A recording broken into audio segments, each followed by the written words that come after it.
So, good afternoon, everybody, and welcome to today's joint astronomical colloquium here in Heidelberg. And today we have a local speaker, Tadafumi Matsuno, who for a little bit more than a year has been a Glees Fellow at the ZAH Institute here in Heidelberg.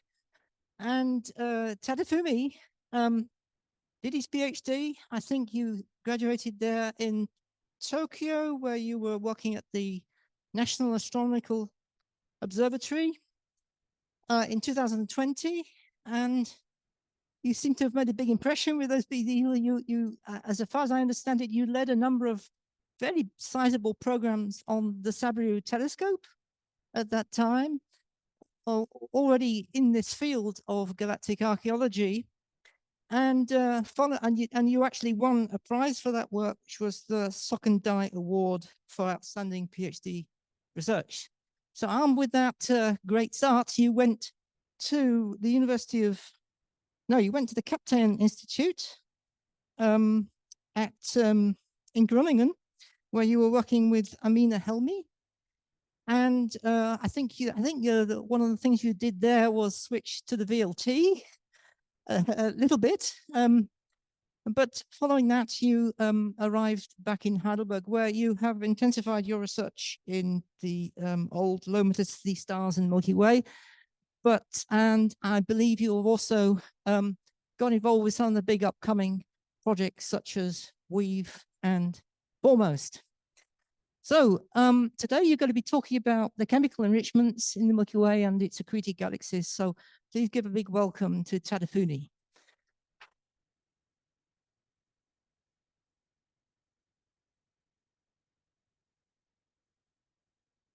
Thank you very much. Thank you very much for the introduction. Yeah. Nice. Is it good? Yeah, okay, thanks. So, yeah, I'd like to start with this picture. This is the picture I took during the observation when I was a PhD student at the top of Mount Kea, and I was doing observation with this telescope. I mean, you can see the telescope is open, and I think we are taking some spectra, something like this. And we analyze these kind of spectra to derive chemical composition of stars to get information about stars or the Milky Way. So let me begin with a general introduction about this field, which is why we study chemical enrichment. As you know, most of the energy in the universe is either in dark matter or dark energy. And ordinary matter is only 5% of the universe. And among these 5%, most of them are either hydrogen or helium. The remaining less than 2% are what we call metals in astronomy. Like astronomers call anything heavier than helium as metals. So this is what we care about. We look at abundance ratios within metals. We look at how much each element presents in the universe, and this is where we get information from. So why do we need to care about this tiny fraction of material in the universe? That is because this abundance pattern carries a lot of information. So this figure shows material cycle in the universe. And shortly after the Big Bang, there was no metal. The interstellar material just contains no metal. But now let's have a look at the right-hand cycle for massive stars. And these massive stars produce huge amount of metals. Once stars form out of interstellar medium, then they can process the material and synthesize new elements, such as carbon, nitrogen, oxygen, iron, those kind of elements. And especially during supernova explosion, they can produce huge amount of metal. And most importantly, they can return the processed material, synthesized metal, to the interstellar medium. So the next generation of stars are going to form from the enriched gas cloud, and this cycle keep going in the history of the universe. And if you look at different nucleosynthesis events, in this case, I'm just looking at different types of supernovae. And what I'm showing here is abundance pattern among different elements. So x-axis is just atomic number. And you see abundance patterns of elements produced by these supernova are very different, right? And the question we want to answer to is how can we explain the current chemical composition of the universe as a sum of these kind of nucleosynthesis processes? What process actually happened? What kind of stars existed in the past? And how much did each process contribute? And the information we have is not just current chemical composition of the universe. We also have access to the chemical enrichment history. That is because we have a lot of Roma stars in the universe. And these Roma stars, now this is the cycle of the Roma stars, sun-like stars, and their lifetime can be very long. Like some of them have lifetime longer than even the age of the universe. And the chemical composition remains largely unchanged during the course of these evolution of these stars. So once we observe these stars with telescope, we get this kind of spectra, and you see two absorption lines here. This is caused by neutral iron atom, and this is caused by neutral magnesium atom.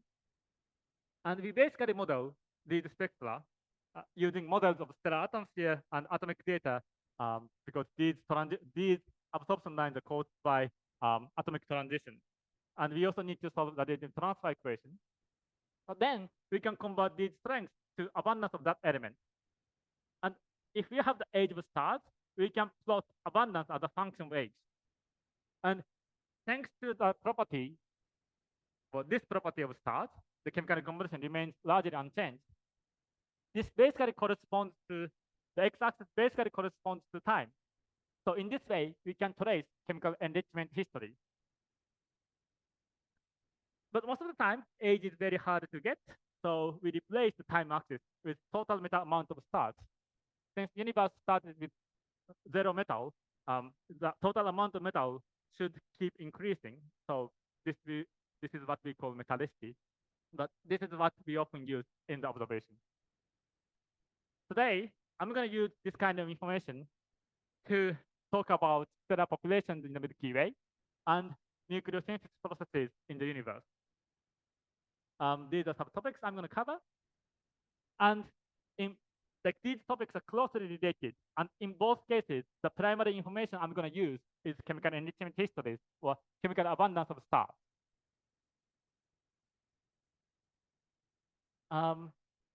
And for this kind of study, we have to look at the stars in the Milky Way because we have to resolve individual stars. And what we look at is not the main component of the Milky Way. So this is the main component of the Milky Way and this cobalt. This is the location where in situ star formation happens. But what we look at is the Milky Way halo. The reason is we find a lot of stars with extragalactic origin. So how these stars end up in the Milky Way? That is through galaxy mergers. They are brought into the Milky Way via galaxy mergers.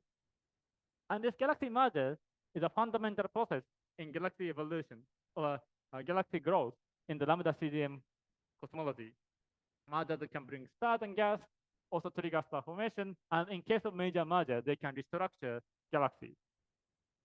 So understanding galaxy merger is important to understand the current property of the Milky Way and the history of the, its history.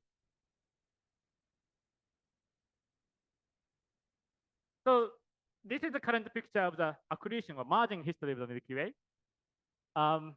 This is the current Milky Way, and we see some signature of ongoing mergers, such as Sagittarius stream or Magellanic Cloud. But before this one, the Milky Way's history, the merging history, has been quiet for about 10 gigayears. And the last major merger that happened to the Milky Way was considered to be around 10 gigayears ago. And there are also signature of this significant mergers in the Milky Way halo.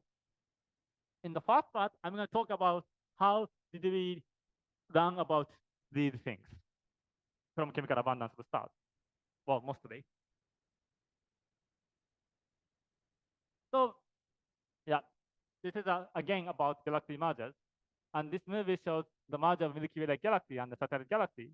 And as you see at the beginning of the simulation, this stars coming from satellite galaxy maintain some spatial coherence let me show that movie again. Where's the cursor? Yeah. Yeah, at the beginning, there's a spatial coherence, but this spatial coherence is quickly lost. But what is good thing about, like, for example, this part, so the resolution is not great, but we can find a lot of accreted stars, lot of stars coming from this accreted galaxy in the solar neighborhood, in the Milky Way disk, where the sun is located. And in this region, how do we find the accretion signature? Like, how do we tell if there was a galaxy accretion from the observation of solar neighborhood? We can look at kinematics of stars, orbit of stars, because ancient accretion event appears kinematic substructure. So here I'm showing distribution of stars in a simulation, and y-axis orbital energy, like the total energy of orbit of stars in the Milky Way. We have the potential of the Milky Way, so we can compute the total energy as the sum of kinetic energy and the potential energy. And the x-axis is angular momentum toward the symmetric axis of the Milky Way. And these quantities are conserved along an orbit when the potential is asymmetric and static. This is not exactly true for the Milky Way, but it's a good approximation. And what I'm showing here is stars are color-coded according to accreted galaxy. So each color corresponds to one accreted galaxy. And you see a lot of accreted galaxy in this simulation. The important part is that each accreted galaxy remains clumped in the space of kinematics. So by looking at overdensities or substructure in the space of kinematics, we can basically find traces of past galaxy accretion. So this is simulation. How the data look like. This is how the data look like. This became possible thanks to the Gaia data. And I know there's a local community here working for Gaia. And I'm really glad to see this kind of data set. The sun solar orbit would be something like this, but I don't look at the sun because I want to focus on halo stars. And when we see this kind of distribution, you can probably spot some substructure or overdensities like this. They have some names, which I'm going to mention in a few minutes. But yeah, you can see like some substructure. And this is what people have done at the beginning when they saw this kind of data set. But we have to make it like reproducible. So in Groningen, I was contributing to the project developing a data-driven method to identify these kinematic substructures. And these are results of that data-driven identification of kinematic substructures. So, okay, so we found kinematic substructures. Is it good enough? Well, actually, no, because kinematic substructures are not created not just by accretion of galaxies, but they can also be created by other processes.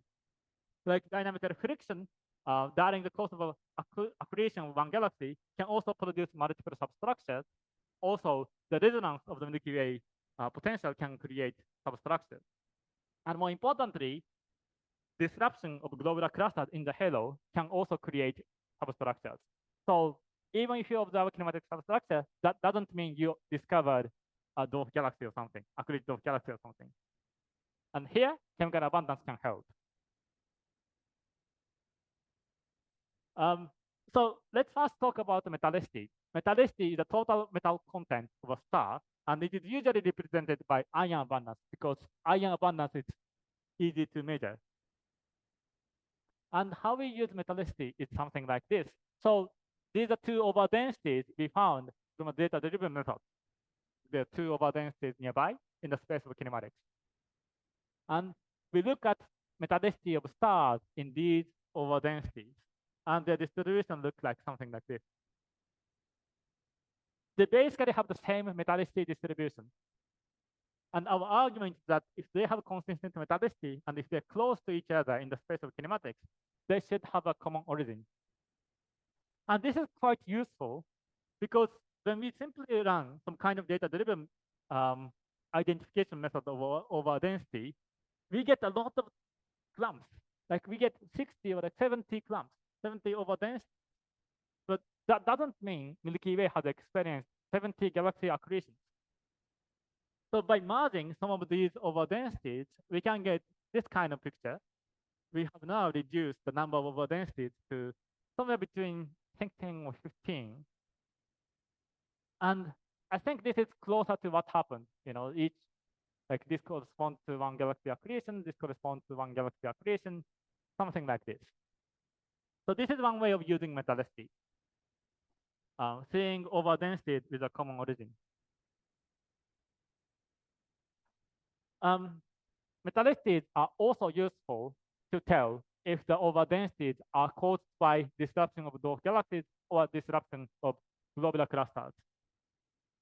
Here, I'm showing metallicity distributions of stars in the globular cluster NGC 6397 and the dwarf galaxy sculptor. And you see, while this globular cluster has very narrow metallicity distribution, the dwarf galaxy has very wide metallicity distribution.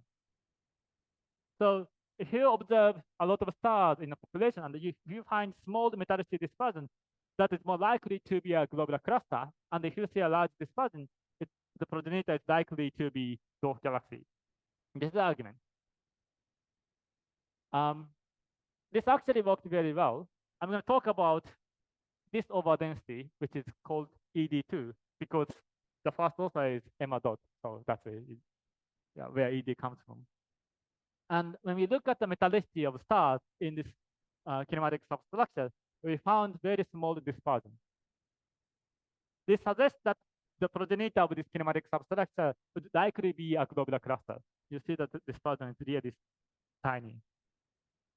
And this substructure turned out to be quite interesting, thanks to the discovery recently made by the Gaia mission. What they found is a 33 solar mass black hole as a companion to a red giant. This discovery was made from the astrometric observation by Gaia. This is quite exciting. And this is a quote from the paper reporting the discovery of this black hole. They basically searched for archive spectrum of this star, and this star turned out to have some archive data that was taken in 2020, and the PI of this program was me. I had no idea that this star had a black hole companion, but we decided to observe this star because it was part of the kinematic substructure. And even after the observation, we had no idea that this star had a black hole. We just had 2 epochs of the velocity that was not good enough to tell if there's a black hole or something. And this spectrum was useful to confirm the nature of this Gaia black hole. In the kinematics, the Gaia BH3 is on top of ED2, and also in metallicity, it's also on top of ED2 distribution. So this is a clear, strong indication of the association of Gaia BH3 to ED2. So now people have to think about the formation of 33 solar mass black hole in a globular cluster. Okay, we have done similar exercise for other streams or kinematic substructures. This is the case of Cetus. We had 2 components, but we basically had identical metallicities. And also the metallicity dispersion is quite significant. So we consider this stream as a dwarf galaxy progenitor. And we have also looked at other EG streams. There's a paper in preparation, and we are going to report about the property of these stars. Okay, this is about metallicity, but metallicity is just ion abundance, I should say. But when you have a spectrum, you can measure abundances for many elements. You of course need to have a very good quality, but here I'm showing a spectrum of a star, and this only shows about 1.5% of an optical spectrum of a sun-like star. And different color shows absorption by different elements. And I'm sure you can see at least 2 colors here. And if you pay close attention, you can see maybe 5 or 6 colors here, meaning that you can measure abundances for 5 or 6 elements just from this region. And this is just 1.5%. If you have entire coverage, you can measure abundances for 20 elements or like 30 elements. So what can we learn if we have more abundances or more elements? So I'm not going to introduce every element today. Let's first focus on one element. well, this is just a metallicity. But well, okay, so yeah, let me start with this figure. Just forget about this sentence for now. But this is a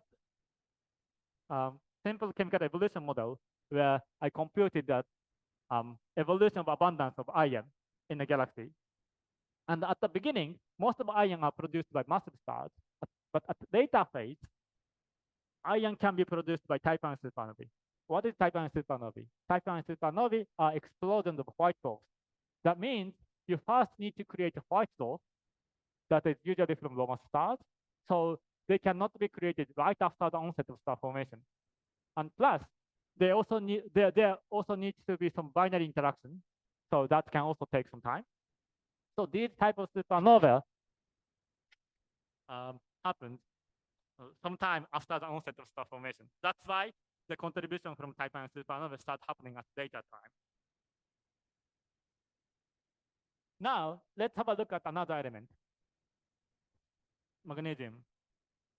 When you look at magnesium, the overall evolution looks similar, but the contribution of type I supernova look very different. You see the contribution from type I supernova like down here. So much less type I supernova contribution in the enrichment of magnesium. And as a result, when we plot abundance ratio between these two elements, they look like, well, this looks like this. So at the beginning, both elements are produced by massive stars, and they basically produce these elements at constant ratios. But at some point, like here, the production of iron by type I supernovae start dominant, and this ratio starts decreasing because there will be more iron than magnesium. And in observation space, the x-axis is usually metallicity. So this is what we observe. Now, let's add another system that forms stars less efficiently. More efficiently. This is a black curve. So, more massive galaxies is expected to form stars more efficiently. This is very simplified. The reality is not this simple, but this is already quite a good exercise to understand how chemical abundances are useful in a qualitative manner.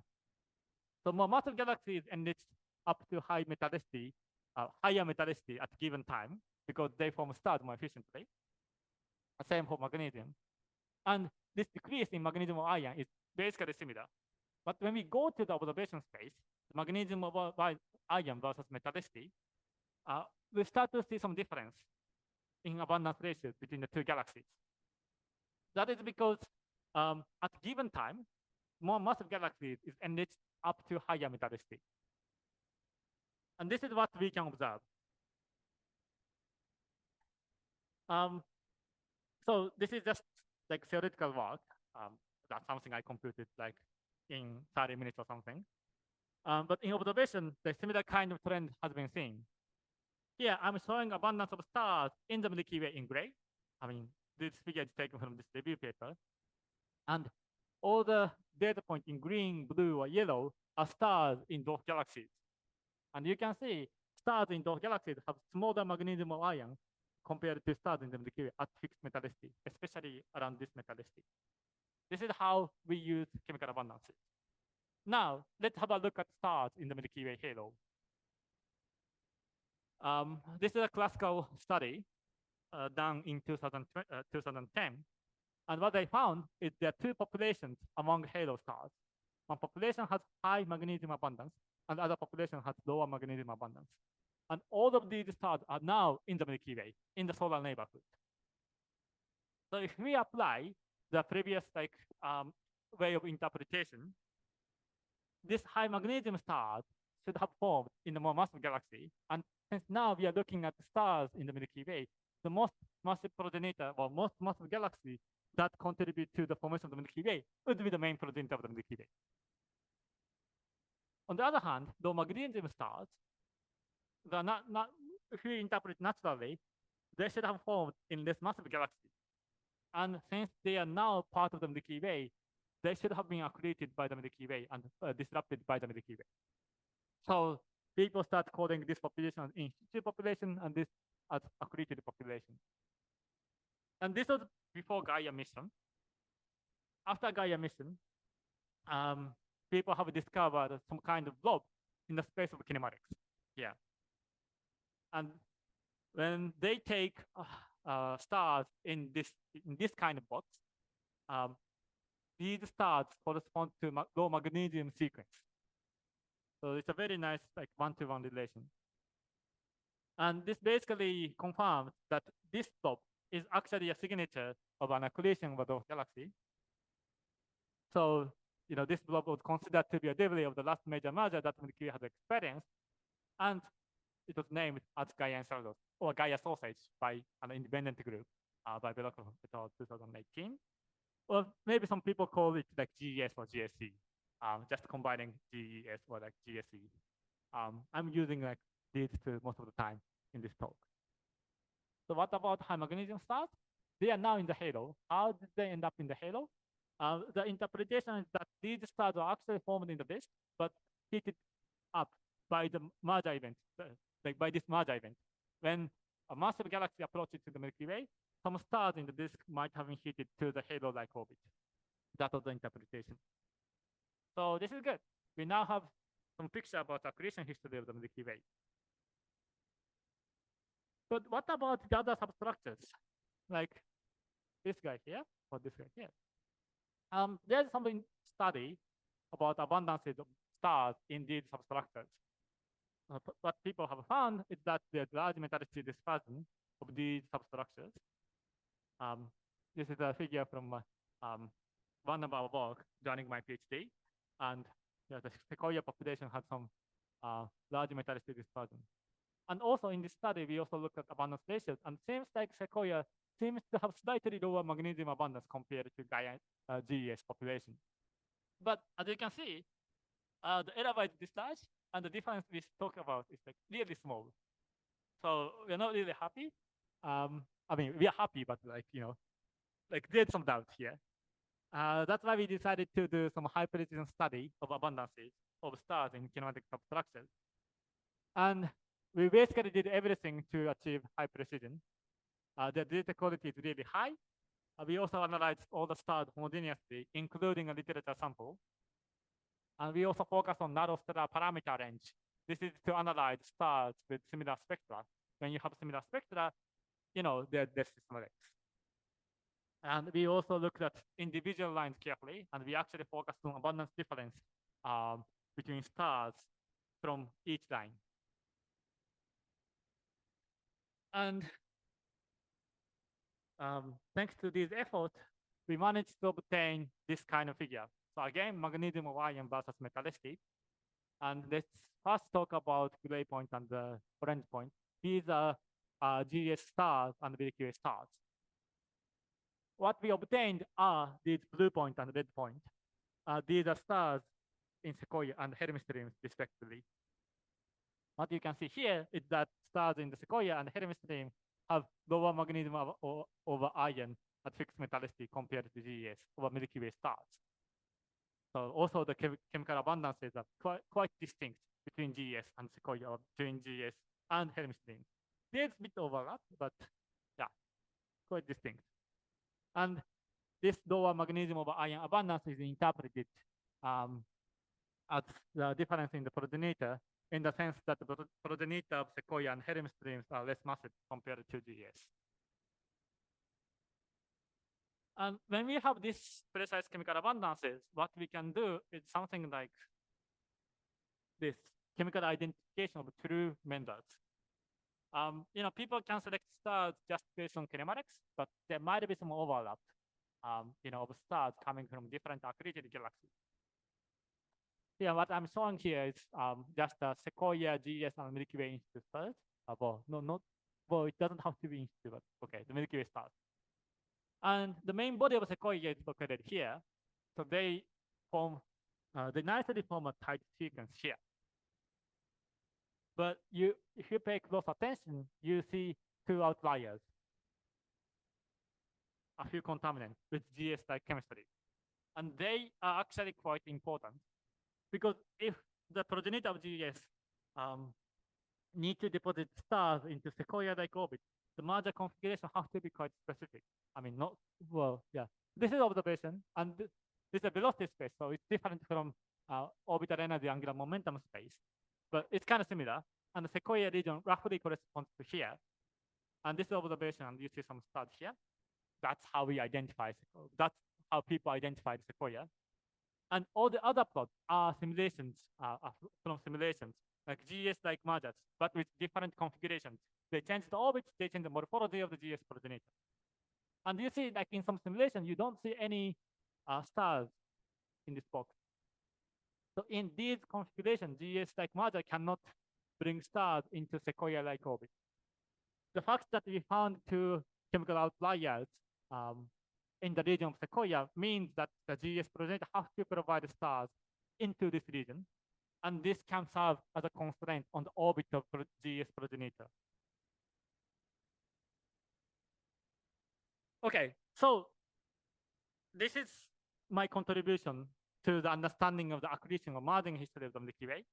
And I should also say that, you know, the content of this talk is quite biased. I mean, there are also a lot of other contributions to this field, which I cannot cover in the limited amount of time. But that was like my contribution to the field. So what next? Coming back to this classical data set, now it has different color, but this is the GS sequence, and this is institute sequence, and this is low magnesium stars. And as you can see, not all low magnesium stars are selected to be part of GS. So GS stars shown here are selected based on kinematics. But some stars having low magnesium are not selected as part of GS. So what are they? They are not part of helium stream either. They are not part of Sequoia either. Are there any subpopulations among low magnesium stars? And to answer this, more precise chemical abundance is needed. That's why we made use of the sophisticated model of stellar atmosphere. This figure shows temperature structure of a stellar atmosphere. This is temperature as a function of depth. This is close to the surface. This is close to the inner part. And the 1D stellar model atmosphere has temperature structure like something like this. But if you run hydrodynamic simulation of stellar atmosphere, you get this blue distribution. So it's 3D, so it has like distribution. At given depth, you can have a lot, like range of temperature. But not just range, but also the mean temperature is quite different from that of 1D model. So like going to 3D is really necessary if you want to get accurate measurement of chemical abundances. We also went from local thermodynamic equilibrium approximation to non-LTE. That's also another aspect of improvement. And we looked at this data set again. So this is what we had before. High magnesium stars and low magnesium stars here. This is in the original analysis. And this is what we have in 3D non-LTE. They don't look very different. Well, I mean, that is a good thing to some extent. But if we pay close attention to the most metal-rich part, we clearly see further separation here.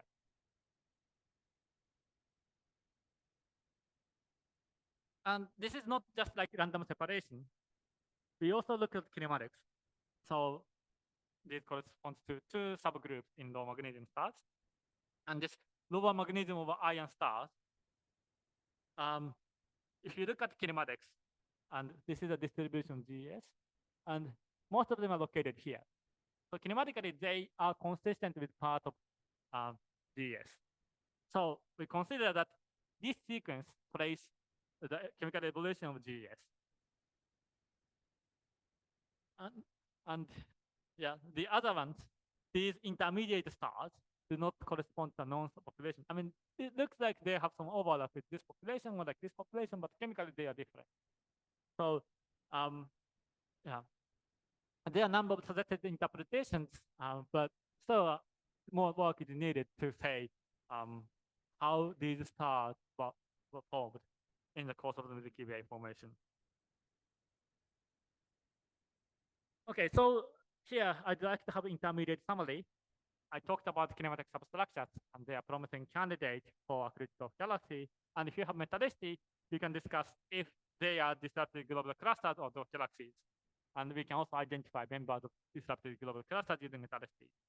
And we can also identify kinematic substructure with a common origin. If you have additional information, abundance ratios, we can further characterize kinematic substructures and identify members of accreted dwarf galaxies just using chemistry. And more realistic 3D non-entity modeling of stellar atmosphere is becoming available, and this should definitely help us improve in accuracy or precision in abundance measurement. And in the remaining 10 to 15 minutes, I think, 10 minutes, I'd like to talk about the origin of element. Here is a periodic table color-coded by the astrophysical origin. And understanding the origin of element is a fundamental question in astronomy. We really want to understand where the element come from. But not just like a fundamental question or fundamental goal in astronomy, but this kind of information is necessary to extract the information from observed abundance about the stellar population. For example, in the first part, I used magnesium or iron mostly. And the reason why we wanted to interpret observed abundance of magnesium is because we knew, we kind of understood the origin of magnesium and iron. If we didn't know the origin of these elements, like the interpretation of abundances are going to be very complicated. And there are a few strategies to study the origin of elements. One is to look at individual stars.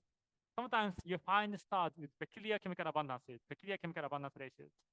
And we expect them to reflect nucleosynthesis by single event. Because if that abundance reflects multiple nucleosynthesis events, that should become closer to the average, right? If you mix more events, then the resulting abundance pattern should be close to the average.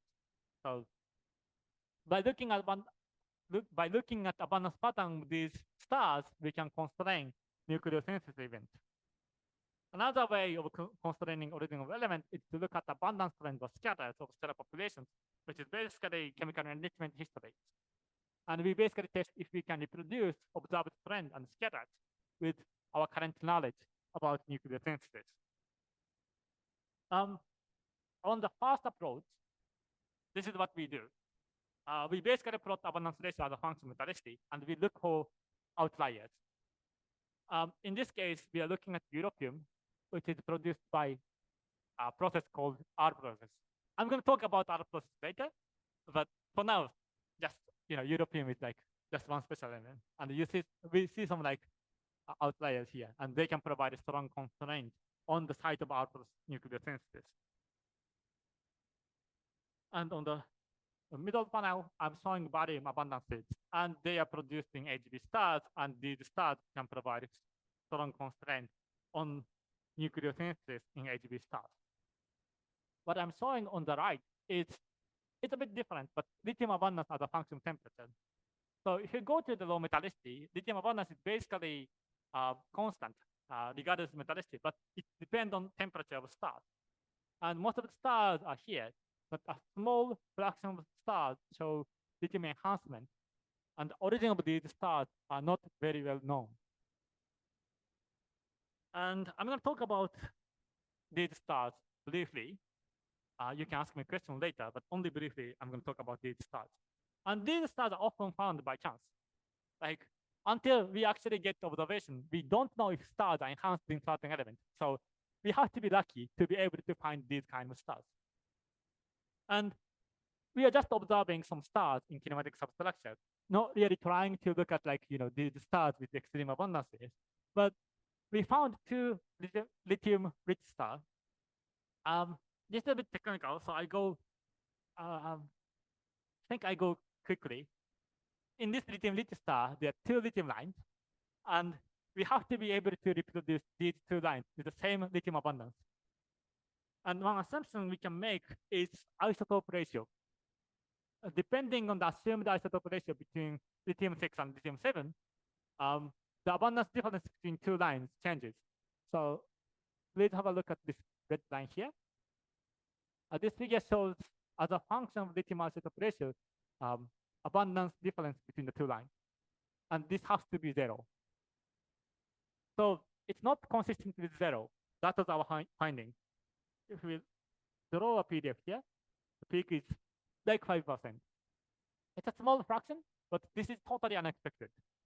Because, they're having several suggestions from theory about production of lithium, but lithium-6 production is not predicted together with lithium-7. So this is just a mystery. There's another lithium-rich star. We measured the comprehensive abundance pattern for this object. There are only like 10 of this class of stars are known. Yeah, and we managed to measure, like, for example, nitrogen abundance. We obtained significant nitrogen and sodium enhancement. But these two elements are the only ones who show that show anomalies. All the other elements look normal. This also gives some constraint on the origin of lithium-rich stars. But this is just a like serendipitous discovery. I'm not going to talk about these kind of objects in detail. You can ask me questions later. I mean, yeah, maybe at the end of the talk or maybe at later in Heidelberg. But what I want to talk about is constraining the origin of element using property of stellar populations.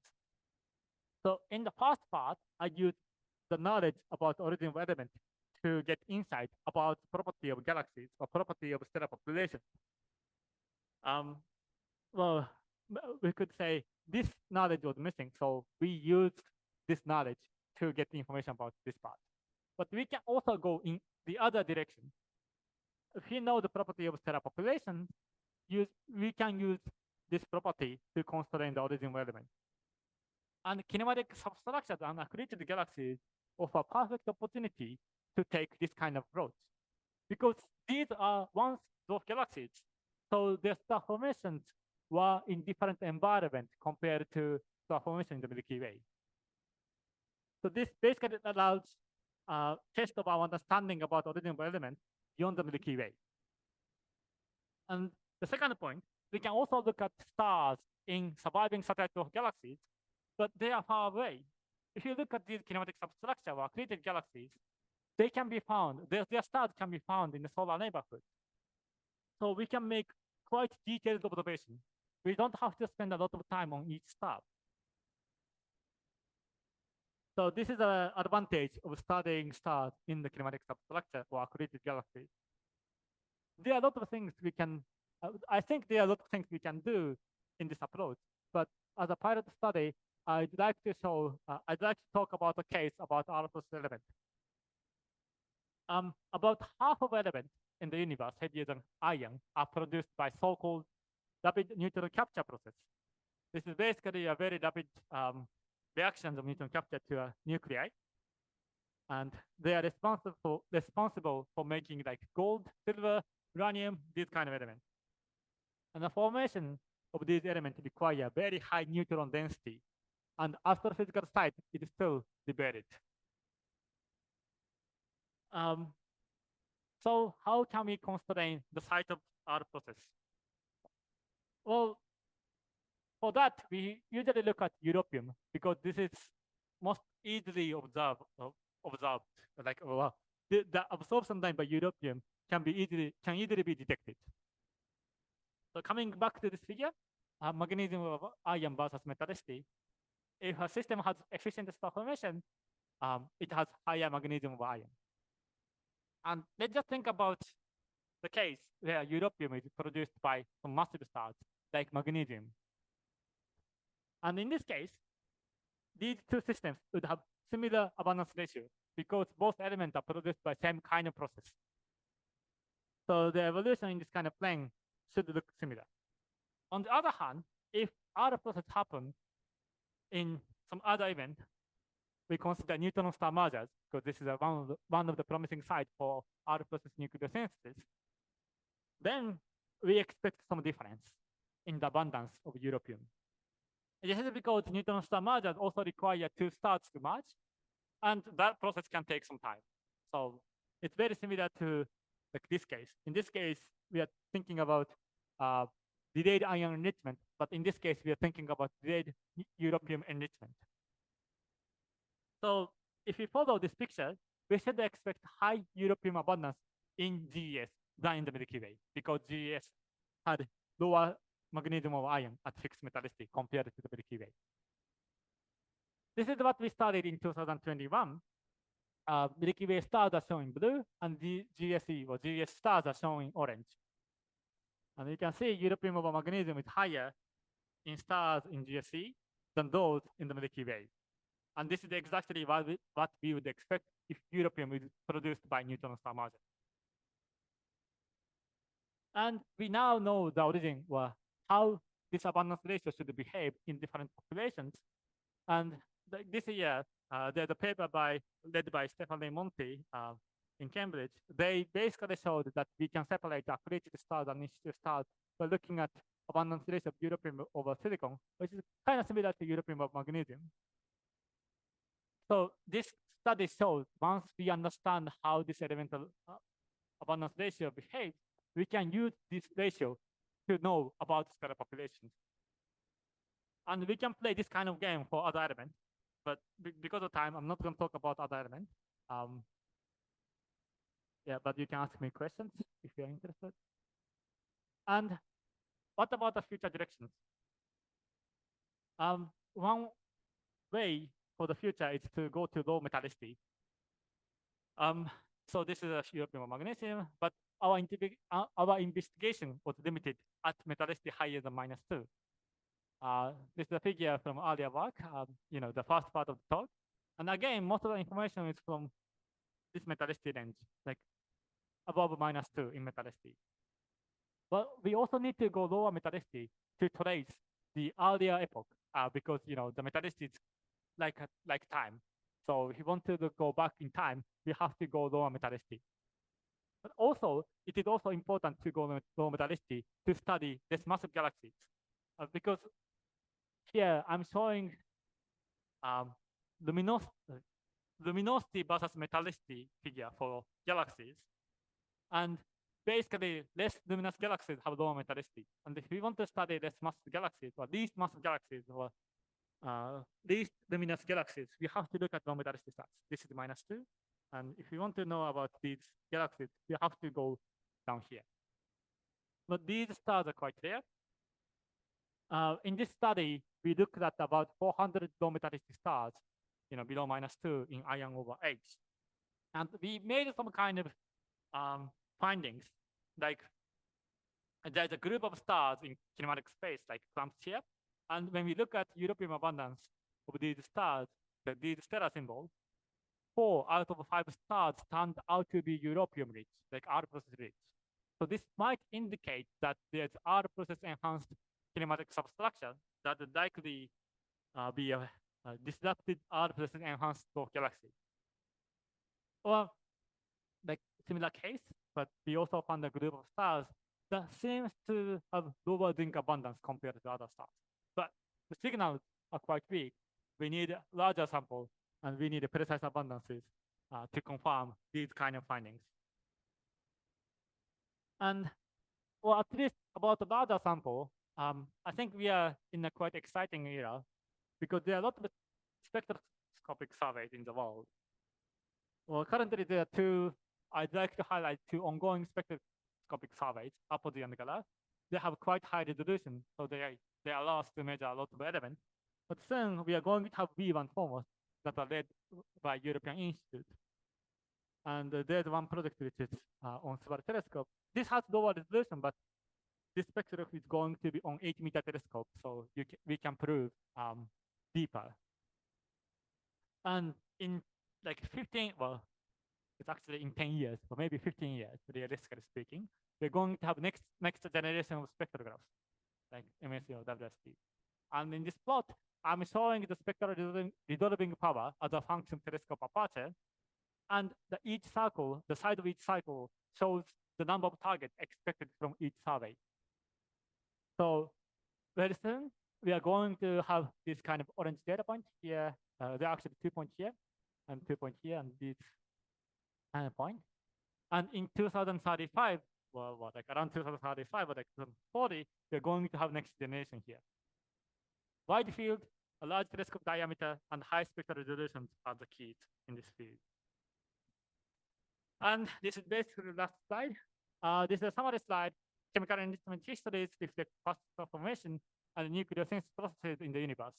And these two are closely related. We can constrain the one using the knowledge about the other. And the kinematics of structures are the key to understanding the accretion history of Milky Way, formation and disruption of globular clusters, and chemical enrichment, or the origin of elements beyond the Milky Way. And the future is bright. Realistic modeling of stars are becoming available, and new generation of spectroscopic surveys are arriving soon. And today, I mostly focused on quite a lot on introduction, but I can also talk about a lot more detail. And I'm local here. You can find me at ARI, or maybe you can write me an email. Well, both are fine. But I'd like to stop here, and I'm happy to answer any questions. Thank you very much.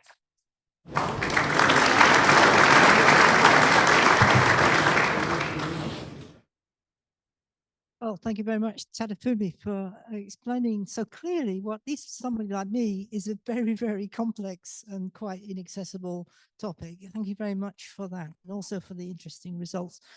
We do have some beer next door, so if anybody wants to start those conversations afterwards, then maybe there's already an opportunity here if you've got a bit of time. Yep. But let's take some questions starting from the floor here, and then if anybody online wants to type in a query, please do so in the chat. So, first question. Well, you've done such a good job that everybody knows everything. Could I just ask a question then? I'm particularly interested in the indigenous stars of the Milky Way. You mentioned at the end the possibility in the future of going to low metallicity surveys. So what are the prospects for looking at low metallicity of the indigenous stars in the Milky Way halo and trying to say something about the very early epochs of Milky Way evolution? Where in the disk did they form? What was the pattern of metallicity and so on? So, yeah, thank you for the question. If you go to extremely low metallicity, maybe I can use this figure to explain. Like this is already 1,000 with the solar metallicity. But I think the record low is around -6 now. Wow. And such stars reflect nucleosynthesis by fast stars. So we can constrain the property of the fast stars, like first generation of stars in the universe by looking at such low metallicity stars.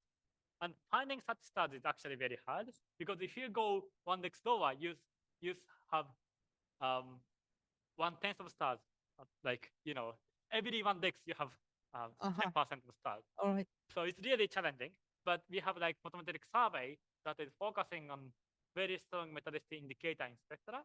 So like it's a photometric survey, so you can obtain metallicity for a large number of stars at the same time, and then we can do spectroscopic follow-up. And such follow-up will be done by Weave, by Formos. So we are going to increase the number of such low metallicity stars quite drastically in next 5 years. I mean, PFH is also going to do something similar. So all of these surveys prioritize low metallicity stars to some extent. So we are going to have a quite large sample of such low metallicity stars, and maybe some of them might reflect the nucleosynthesis of fast stars. All right, really interesting. I have more questions, but that's for afterwards at the beer, I think. In the meantime, Keith Dillamon has a question. Yeah, maybe you mentioned this, but if could you show the diagram, the kinematic diagram again with the J phi and the energy? Well, yeah, you just had it a second ago.